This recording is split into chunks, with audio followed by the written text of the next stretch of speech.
Kristo Yesu ashimwe bene data. Ndabasuhuje. Mbifurije kugira umugoroba mwiza. Hanyuma munyemerere dufate akanya iminota mikeya turebe imirongo ibiri yo muri Bibiliya, dusome ijambo ry'Imana twumve icyo ridusaba. Muri aka kanya reka tubanze dusenga Imana. Turagushimiye Uwiteka, Imana ikomeye cyane, Imana idukunda, wowe watwitangiye kera ku musaraba.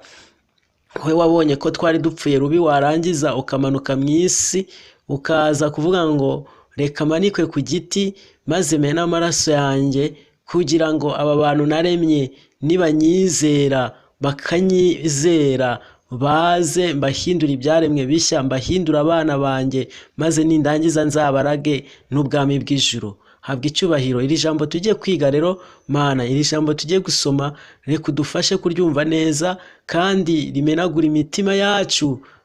Mwami, imitima yacu ishenjagurikira imbere yawe. Iri jambo riyobore Mwami imitima yacu kandi ridufashe kugenda nk'uko bikwiriye.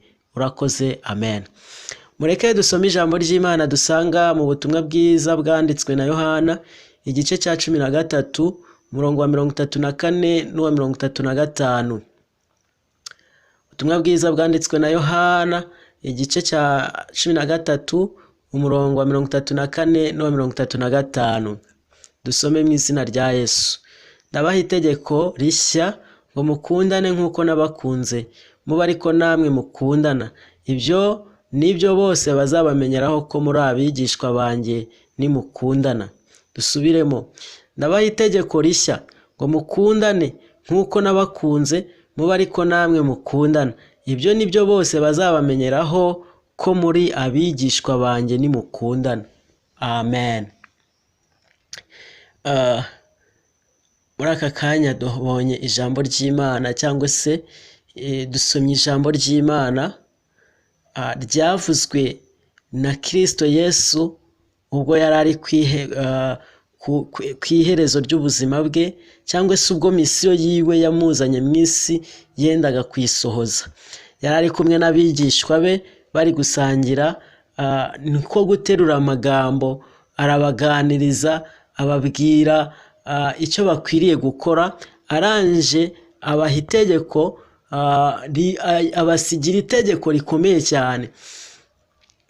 Kristo Yesu yaritegerezaga akabona ko bagiye kuzahura n'ibikomeye bizabatandukanya, ndetse kubera ko ari abantu muri bo hatuyemo kamere z'amazizamuka, yabahaye itegeko rishobora gutsinda ibyo byose kugira ngo bashobore kugendera mu nzira nziza, kugira ngo babashe kwiyumvanamo, kugira ngo amakimbirane ashobora kuvuka hagati yabo adashobora kuzamuka. Arababwira ngo ndabaha itegeko rishya ngo mukundane nk'uko nabakunze, mube ariko namwe mukundana. Erega uyu nguyu yadukunze urukundo rukomeye. Mwibaze namwe ikintu cyamukuye mu ijuru akaza mu isi n'ubwiza yari afite. Ijambo ry'Imana riratubwira ngo uyu ntiyigeze yitegereza ngo abone ko guhwana n'Imana ari ikintu cyo gukundirwa, ahubwo ngo yisize ubusa, araganduka, aramanuka aza mu isi, azana akamero k'umugaragu w'imbata, ntiyanga no gupfa, ndetse urupfu rwo ku musaraba. Yadukunze urukundo rukomeye. Haleluya. Imana ishimwe cyane. Imana idufashe gukundana nk'uko bikwiriye, kuko iri ngiri ari ryo tegeko yadusigiye ku muntu wese umwizera. Uwizera Kristo Yesu nk'umukiza w'ubugingo bwe akwiriye kubahiriza iri tegeko rivuga ngo mukundane, kandi ukunde mugenzi wawe nk'uko yagukunze. Haleluya. Imana ishimwe cyane. Imana ishimwe. Imana ishimwe iduhaye rino jambo ridusaba gukundana. Nidukundana nitwubahiriza rino tegeko, amahoro azaba menshi, ubwumvikane buzaba bwinshi, ndetse tuzabasha gusenyera umugozi umwe. Aba bana bazabasha gusenyera umugozi umwe, abaturanyi bazabasha kuganira, urwaye bamugereho bamusure. Haleluya! Iri tegeko rirakomeye bene data, ngo dore ndabaha itegeko rishya, ngo mukundane nkuko nabakunze, muba ariko namwe mukundana. Ibyo nibyo bose bazabamenyeraho ko muri abigishwa banjye, nimukundana.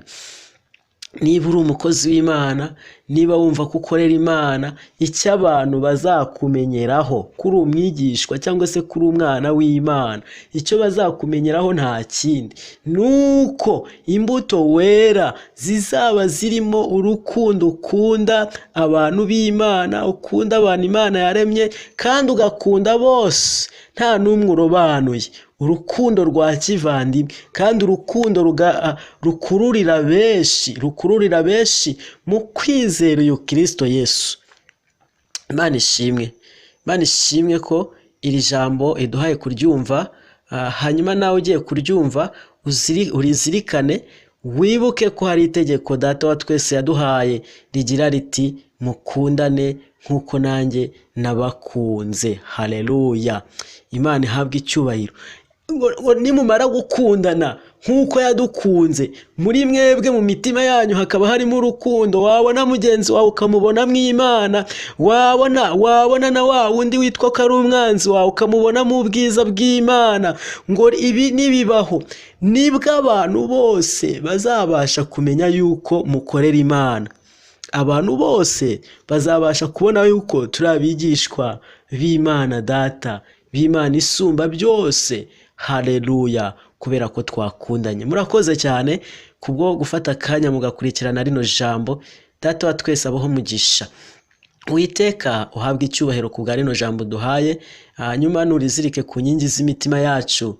Uyu mugoroba mwami, umuntu wese ubashije kuryumva arizirike ku nkingi y'umutima we, maze ajya azirikana ko urukundo ruruta byose, kandi ufite urukundo abafite n'Imana mu mutima, abari mu nzira igana Siyoni.